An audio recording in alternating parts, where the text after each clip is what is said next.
brochure for a community college. Like, it's just, just all of us just stacked up together like endless possibilities. You know what I mean? Like, signed up for a course at Montgomery College, fall semester. That's what we look like, you know what I mean? Man, shout out to everyone from Silver Spring, man, that's where I'm from, man. Both my parents came to this country 35 years ago so they could pursue their dreams and hopefully give me an opportunity to chase my dreams, so I can be up on stage and tell these dick jokes, feel me? At this motherfucking bar or restaurant going under renovation, you know what I mean? This shit, hey man, this shit is a dream come true though, this is what I always wanted. If I have one message tonight, I said this at the last show, but this is real. Follow your fucking dreams, son. You know what I mean? Don't settle for no basic shit. You know what I mean? Do what you want. If you had a job that you don't fuck with, fuck that shit, son. Quit. Drop your mixtape. You know what I mean, son? We all got that mixtape like, man, I'm gonna wait till the streets hear this. You know what I mean? They don't even know, son. Shit, if I could do this shit, anyone else could do this shit, man. You just gotta be sad. You know what I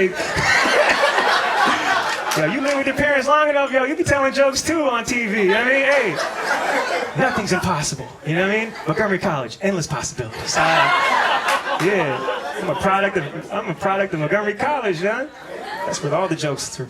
That's where it happens, man. Are you guys chasing your dreams? Are y'all doing what y'all love to do? Okay, 2 people. Everyone else just sad as shit right now. Is that why we're at a comedy show right now? Like, I haven't felt anything in days. Please, Lord, lift my spirits. I need something. There's a void. Fill it. Fill it with laughter. I get it, man. 2018, it's a popular time to be sad, man. This is the year of sad. If you're gonna be sad, this is the year to be sad, man. I made it a point this year to be happy. I bought a whiteboard and everything. I said, focus on being happy. Wrote that shit down. But the older I get, the more I realize, it's hard as shit to be happy. Can't watch the news no more. That shit's always sad. Can't listen to Drake no more. Drake's always sad. Drake's always complaining about women not loving him back. I'm like, dog, I live with my parents. What the fuck am I supposed to do, son? That's why I only listen to Jay-Z when I'm sad, because Jay-Z's a motivator. Jay-Z overcame adversity. Jay-Z used to sell crack cocaine in the Brooklyn projects. Then he rose to fame and married Beyonce. All while being ugly as shit. I'm like, yo, that's amazing. He overcame poverty and he overcame looking like a camel. That's my hero, son. That's my fucking hero. That's what I want to be like. Jay-Z got me through some tough times growing up, man. I remember I got my first job when I was 15 years old working at the Wheaton Plaza movie theater. Yeah. Shout out to that ghetto-ass theater. Back then it was kind of hood. I knew it was kind of hood because people used to have sex in the movie theaters, and it was my job to let them know that they couldn't do that. This is real, son. I remember I walked in my first day of work. I walked in, and my boss was like, "Hey, Mar, we got a situation in theater number 10. You need to go handle that." I was 15. I was a virgin at that point, so I was like, "This might be educational." You know what I mean? So I walked in. I was excited and nervous at the same time. I was like, "Hey, yo. Y'all can't do that in here." And they just looked at me like, "What the fuck are you gonna do about it?" And I was like, "Nothing." Please don't make a mess, you know what I mean? I'm sad as shit. I listen to Jay-Z, man, that's how I grew up, man. I grew up sad, That's how you become a comic, man. You just have the right recipe of sadness and you just end up on stage talking to strangers. I swear, man, that shit ain't nothing to it, really. Anyone can do this. Just gotta be sad. Now I grew up, things a lot has changed, man, since then, I just recently found out my aunt is a Trump supporter, which, that shit caught me off guard. At this point, I think it's just my aunt and Kanye West that fuck with Trump, because, this shit, what threw me off is because my aunt's from Bolivia, you know what I mean? And we're shout out to my Bolivian cousins in the room. Finding out my aunt is a Trump supporter is like finding out my best friend has herpes, because my first reaction is like, ugh.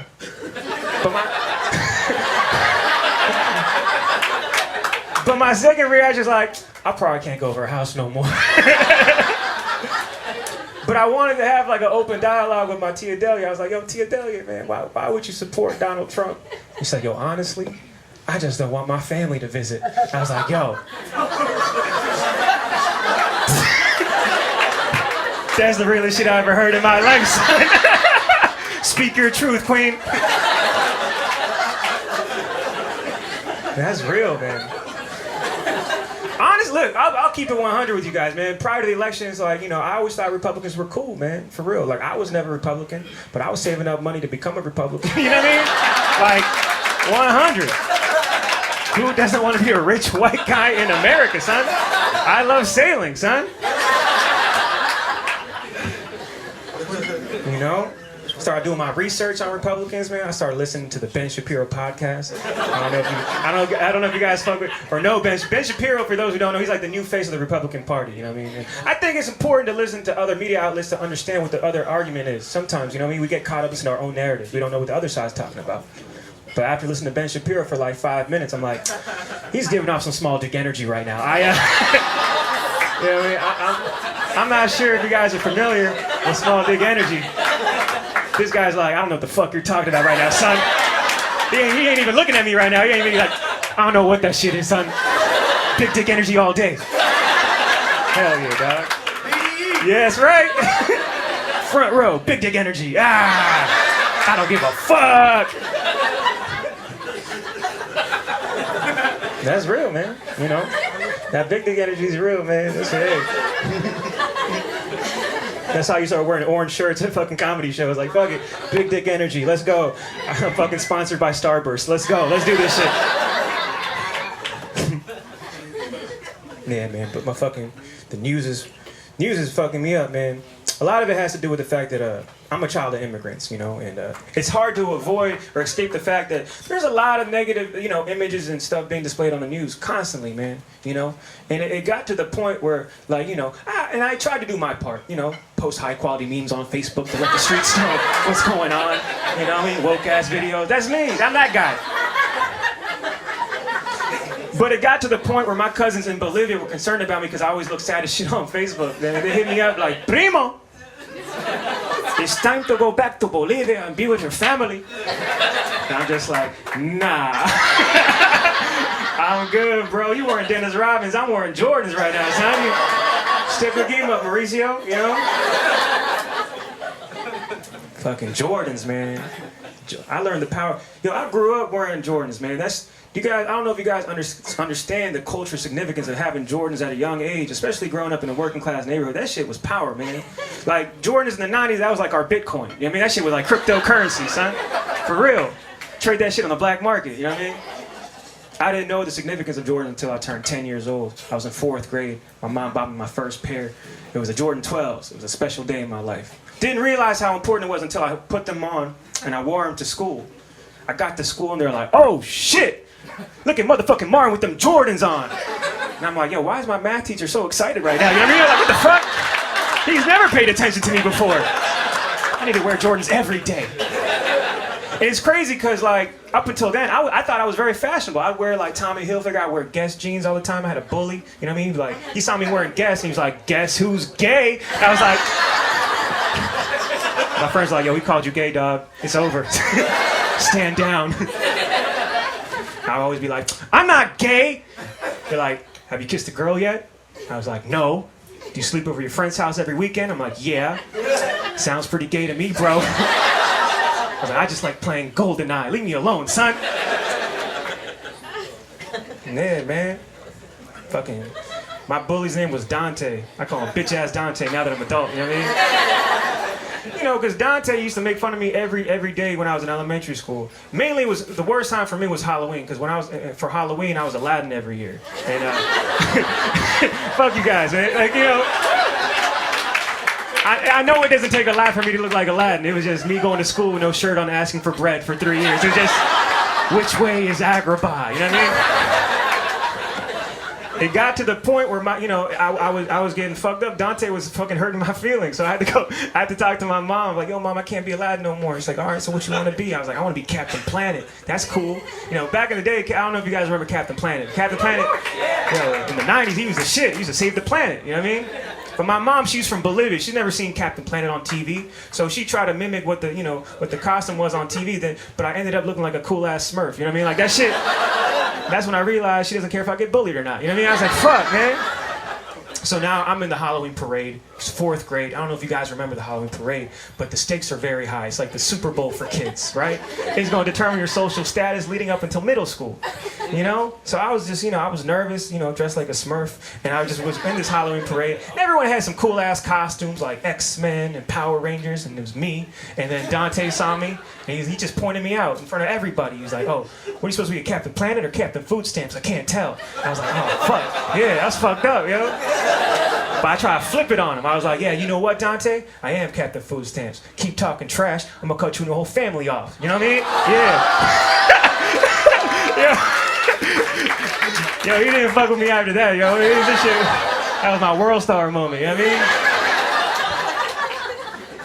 But that's how I grew up, man. Me and Dante, we ended up becoming friends. And to be honest, where I grew up, making fun of each other is how we became friends. That's some shit that we lost sight of in 2018. We can't say shit to nobody no more, man. Everyone's offended and shit. How are we supposed to become friends? If I can't make fun of this guy for having big dick energy, you know what I mean? Like, who knows? We might have some fun after this. I don't know. We might hit the town. I don't know what the fuck we might do. You know what I mean? Rainbow shirt and big dick energy. We can take over DuPont. I'm like the new mayor of DuPont after this show wearing this shirt. Ah, man. That's funny. But, everyone now, what I was going to say about that area where I grew up in, which honestly, looking around, a lot of y'all could probably relate to this shit. We all grew up in a neighborhood, diverse as shit, son. Very lucky to grow up in Silver Spring. Very lucky to do comedy in D.C. D.C. is the most open-minded liberal city in the world. For real, this is real shit. I took that shit, I feel like I take that shit for granted. Because, now I travel for comedy, do shows all across the country, and I'm realizing, that shit ain't like this out here in Silver Spring. This shit is different, son. This is how I feel. The further I go down I-95 South, the more I'm afraid to see the American flag. Now hear me out. If I see a Confederate flag and a Cracker Barrel, I know I'm in the wrong place, right? But if I see an American flag, I'm like, I don't know. You know what I mean? Let me just keep driving because I don't want to find out. This is how I feel, man. Because sometimes I don't got a job, so I reflect, smoke some weed, and I was thinking, if our country went to war, like this week, would I fight for my country? And I was thinking about it. I'd fight for Maryland, D.C., and parts of Virginia. But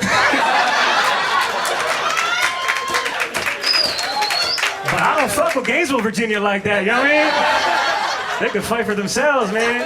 Racist motherfuckers, you know what I mean? This is what happened to me in Gainesville. I did a show out there probably like a year and a half ago. Owed some parking tickets, so I said, fuck it. I'll go to Gainesville, do a show, I had some time before the show, so I hit up a local Gainesville Starbucks. I wanted to get my caramel macchiato fixed. That's my shit.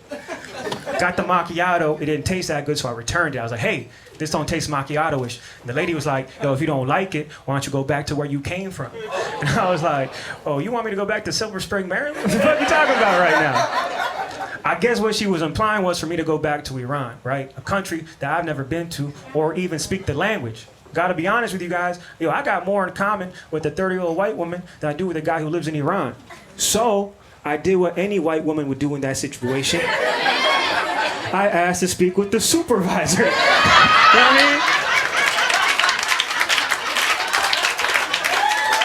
mean? Don't hate me for where I'm from, hate me because I will get you fired, you know what I mean? I am a threat, I will email someone about this, you know what I mean?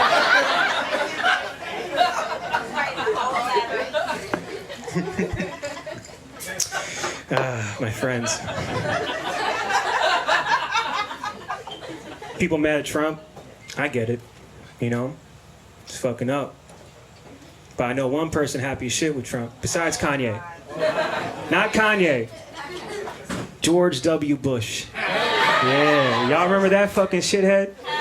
Yo, George W. Bush got called stupid for 8 years. I don't care who you are, that shit hurts your feelings, son. Then Donald Trump got elected, he's like, who's stupid now? You know what I When George W. got elected for the first time, I was in 8th grade. I was in Mr. Jones' class. Yo, Mr. Jones be like, oh, he used to talk shit. He's like, oh, we just gonna elect a cokehead to be president? I was like, yo, Mr. Jones, didn't you vote for Marion Barry? He smoked crack cocaine. He's like, nah, it's a difference. Marion Barry is a member of the community, and he smokes the drugs of the community. I was like, true. Now I'm woke. Now I'm all woke and shit, you know? I do woke things. Go to protests. I never thought I was gonna be a protest head, you know what I mean? Until 2 years ago, I started going to protests. I learned a lot about protests. I learned you gotta be very selective of who you go to protests with. I learned I can't go to protests with my white friends because my white friends are too confident at protests. They yell at police officers. I'm not into that shit, man. I was at a protest with my friend Matt. He just started yelling out, I don't care if I get arrested. You could take me to jail. I was like, ooh, you're on your own that one, Matt. Because you get some job security that I don't got, dog, you know? I got asked to perform at a protest a year ago for the first time, and probably my last time. I got paid a lot, but I was like, you know, fuck it, I'll do it. I was nervous. I showed up, nervous as shit. The lady knew I was nervous. So she's like, listen, man, I know you're nervous, but I want to let you know you're perfect for this event. You're Iranian, you're Bolivian, and you're gay. I was like, what the fuck? The fuck you talking about? I know I'm wearing a rainbow shirt, but that shit don't mean I'm gay, son. And she's like, you're not gay? I'm like, no. She's like, well, you're almost perfect. I was like, what does that even mean? She's like, yo, there's no time to explain. You're next. I was like, so now I'm on stage for 2,000 people and shit, and they're all fighting for gay rights. And I was on stage like, you guys ready for comedy? They were like, no. I was like, true. I was trying to be relatable and shit. I was like, man, don't y'all hate it when you go to Walgreens and run out of poster board and markers? They didn't think that shit was funny at all. I started getting booed immediately. Dude from the front was like, boo! This is no funny! Boo! This is no funny! I was like, yo, why the fuck is my uncle heckling me right now? What the fuck, son? It's fucked up.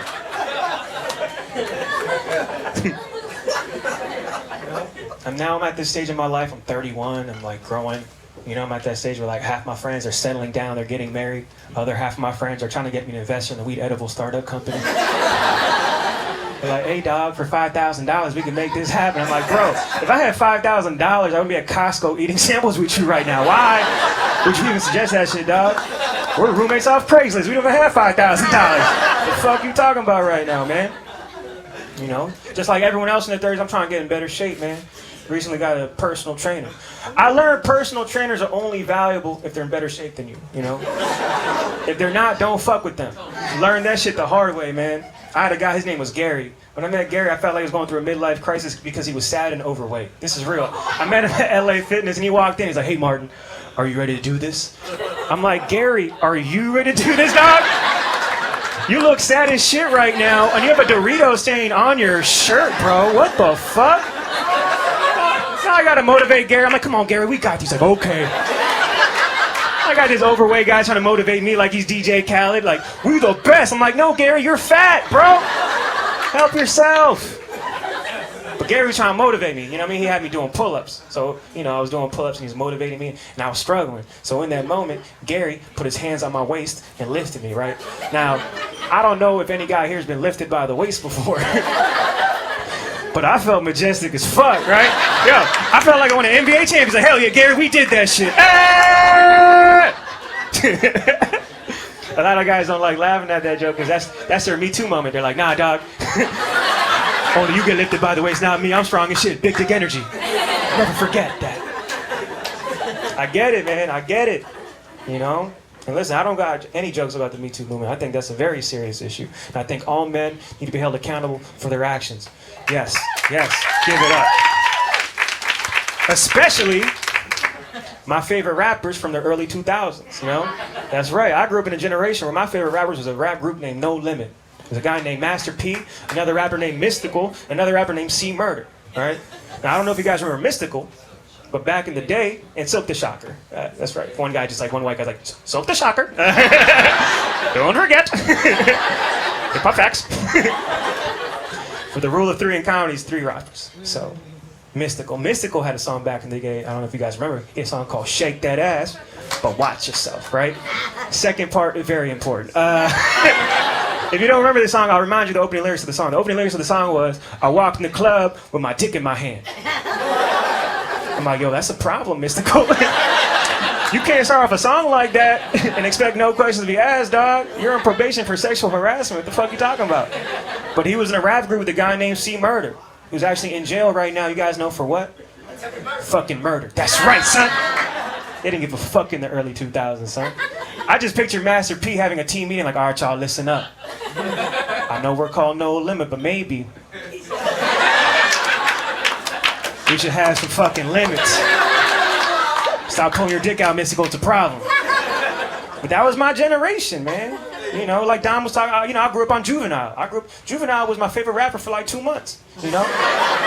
He had a song called Back That Ass Up. That shit was a classic, son, you know? But that song in 2018, that shit would never survive. That's a problematic title, Back That Ass Up. We couldn't have that now. It'd have to be like, back that ass up if you want to. I'm here for you emotionally. If you want to go to college, yo, I will back that ass up, you know what I mean? That's me. That song is nostalgic. That shit, when I heard Back That Ass, I was 14, man. It's a great song in my life, because it's the first time I got twerked on. When you're 14, listen, when you get getting twerked on at the age of 14, that's all you want as a kid, you know what I mean? But now I'm 31, if a woman twerks on me now, I'm like, this isn't appropriate, you know what I mean? We're at an office party right now, I ain't trying to get called into HR the next day like, Martin, have a seat. We saw you with Karen from accounting last night on Facebook Live, and that's not the culture to promote here at Panera Bread. So let's just stick with the paninis and keep this shit moving, son. Yeah. I know there's a lot of people here with parents from other countries and shit. That's dope. Yeah. That shit is, hey man, this shit is, we are in the mecca of that shit, man. And this shit is powerful, you know. I'm proud. Half Bolivian, half Iranian. Shit's amazing. Yeah. That shit is. Daily Show needs to hire me, man. I don't know what the fuck. It's taking forever. I don't know what the fuck's taking so long. You know what I mean? I'm the American dream, man. But when people here in DC find out like I'm half Iranian and half Bolivian, they're like, yo, how the fuck does that even happen, son? I'm just like, my parents fuck. That's what happened. They're like, wow, that's amazing. Which side do you identify with more, your Iranian side or your Bolivian side? I'm like, well, depends on what Donald Trump's talking about this week, because that shit can go either way, man. Let's be honest, because if you're talking about the Muslim ban, yo, I'm Bolivian as fuck. But if you're talking about building the wall, I'm from Silver Spring, Maryland. Leave me the fuck alone, man. Now, I knew shit was bad last year when they announced the Muslim ban. That shit was scary. Mainly because my dad was actually in Iran when they announced it. I remember my dad hitting me up on Facebook the next day like, son, what are we going to do? I'm like, what are we gonna do? Shit, I'm gonna ride this out the next 4 years and wear cardigans and try to blend in, dog. You need to stop messaging me on Facebook because this relationship is over, son. It is a wrap.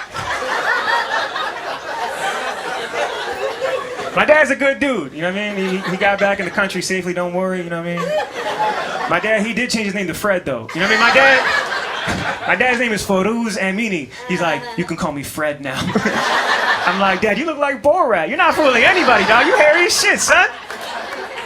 My dad is hairy. He's got to pluck his eyebrows twice before he goes to the airport, because you can't have a unibrow be Iranian and expect not to be suspicious at the airport, because even if you smile with a unibrow, you just look like a happy guy who's plotting at that point. Like, I'm here to go back to my country. Like, now you're going to jail, son. This is bullshit. My dad's a good dude, man. My dad owns and operates 8 ice cream trucks in Potomac, Maryland. Yeah, we got the streets on lock, you know what I mean? Don't come to Potomac, we'll fuck you up, man. That shit is real. Clap your hands if you grew up with the ice cream truck in your neighborhood. Clap your hands, yeah. Nah, couple dudes. Okay. Now, clap your hands if you had weapons, if you knew they had weapons hidden behind the freezer. Did y'all know that shit? Yeah, y'all didn't know that shit, huh? It's a violent business, man. For real. I grew up watching my dad beef with other ice cream truck drivers. Yeah. You know? And I think that's why I do comedy, because like once you see your dad getting knocked out over snow cone sales, you're gonna end up headlining the DC Comedy Lounge. That was too honest. I mean, that's just my family business, man. I'll be honest with you guys. You know, we're all friends now. You know, we're all Facebook buddies and Instagram and whatever. I drive an ice cream truck at the moment. You know what I mean? Killing the game. You know? And I actually got beef right now, currently, with a hot dog vendor in Rockville, Maryland. You know what I mean? His name is Mo. I call him bitch-ass Mo. Fuck him and his weak-ass hot dogs. This is how the beef started, because it hasn't even been settled yet. This is some ongoing shit that started in the early spring of this year. I was pulling up to one of my hot spots in Rockville, Julius West Middle School. You know what I mean? It was a sunny day, 75 degrees, perfect for snow cones. I pulled in, got my spot. Then Mo pulls in with his hot dog cart, which is fine. I've known Mo for years. We've gone head to head for many years. But this particular day, as I was buying a hot dog for Mo, I noticed he added a snow cone machine to his cart. That's right. Therefore breaking, that's right, fuck Mo. Thank you, one person. That's right. That shit got to that guy's core. He was like, snow cone? What? I had to confront him. I was like, yo, what the fuck, Mo? You selling snow cones now? He's like, yeah, we gonna have a problem. I was like, yeah, you fucking right, we gonna have a problem. I couldn't say that because there's little kids around, so what I really said was, I'm gonna call my dad, right?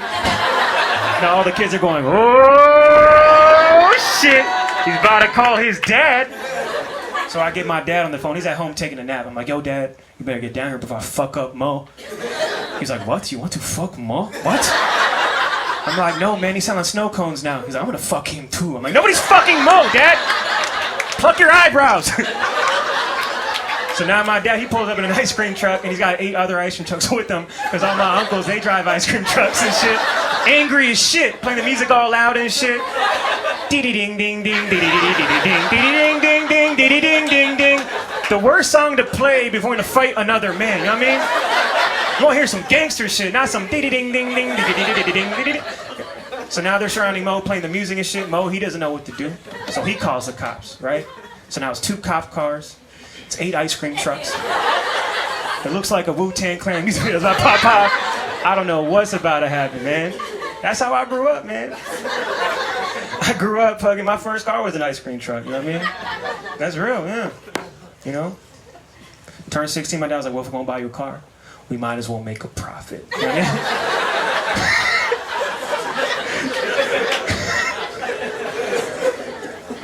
mean? Yeah, man. Now, I'm very lucky, man. I'm very fortunate to have supportive parents. Because most comedians, to be honest, they don't have supportive parents. I do. Mainly because before I got into comedy, I was a drug dealer. So when I told them I was going to be a stand-up comedian, they're like, finally, he's getting his life together. Go make us proud, son, with your dick jokes. Go. You know? Reflecting on, you know, what I put my parents through kind of messes me up sometimes. I remember when I was 9th grade, I got caught selling weed, and my mom was devastated. So she transferred to a rich private school, thinking I was gonna help the situation. But in reality, she gave me a promotion. I was like, thank you, Mom. My profit just doubled. Shout out to Bethesda, I'm out here, yeah. Private school changed my life, man. That shit exposed me to all different types of drugs, for real. You know, I remember getting invited to my first private school party. I was so excited. I was in the basement of this party, and I saw this kid Trevor with a mountain of cocaine, taking that shit to the head. And he looked at me, he's like, hey, bro, you want in on this? I was like, nah, dude, I'm good. Right now, I'm scared. I was going to judge the kid, but that same kid ended up being a very successful lawyer in downtown D.C. 10 years later. That's why now when people pull out cocaine, I'm like, well, let's see where this goes. There might be some job opportunities at this guy's office. Shit. He might want to add me on LinkedIn. Who am I to judge? I always thought I was a good drug dealer up until I got held at gunpoint. That shit. When someone puts a gun in your face, I'm like, Jay-Z makes it sound cooler. You know what I mean? Like, what the fuck? I remember, man, I think I was 16. First time I got robbed, got held at gunpoint. At the time, my best friend was a guy named Jacob Greenberg, another guy named Brandon Friedman. On this particular day, Jacob decided he wanted to drive me while I was making deals. So Jacob's in the front seat, I'm in the back seat, you know? Dude pulls up to the window, was like, yo, you got the stuff? I was like, yeah, I got the stuff. You got the money? He's like, yeah, I got the money. So I showed him the stuff, then he showed me his gun. So in that moment, I just yelled out, hey, yo, dip out, dip out. And that's when Jacob just ran out the car. Now I'm just staring at the dude with the gun. He's like, yo, dog, you need some new friends, bro. I'm like, I know, man. Take my shit, son. That's a true story, man. I kept dealing. This is a story I've never told before, man. I turned 16, got held at gunpoint, kept doing it. Age of 16, I bought 10 pounds of weed. Half of it paid for, other half not paid for. I decided to keep it in my trunk, because why? I was 16, I didn't want my mom to find it. One day I'm waking up going to school, car window's broken, trunk's open, all 10 pounds gone. So now I owe my drug dealers $15,000. Yeah, exactly. I didn't know what to do. I had no options. So in that particular day, the only thing I could do at that point was go talk to my father, who, as you guys know, drives an ice cream truck. So the chance of me getting $15,000, very slim. So I went, approached my dad. I was like, yo, Dad, I gotta talk to you. He's like, what is it? I was like, I need $15,000. He's like, what the fuck did you just say? I said, I owe some drug dealers $15,000. Can you help me out? He's like, do you know how many cookie sandwiches I have to sell to get you $15,000? I'm like, no, but I just need the money. So if you can give it to me. He's like, no, I'm not going to give it to you. I'll tell you what, give me their number, and I'm going to pull up on them. I was like, I don't think that's a good idea, Dad. You drive an ice cream truck. Let's be real on your lifestyle. But that's what he did. I didn't have an option. Gave him the number. He pulled up on him. They settled it.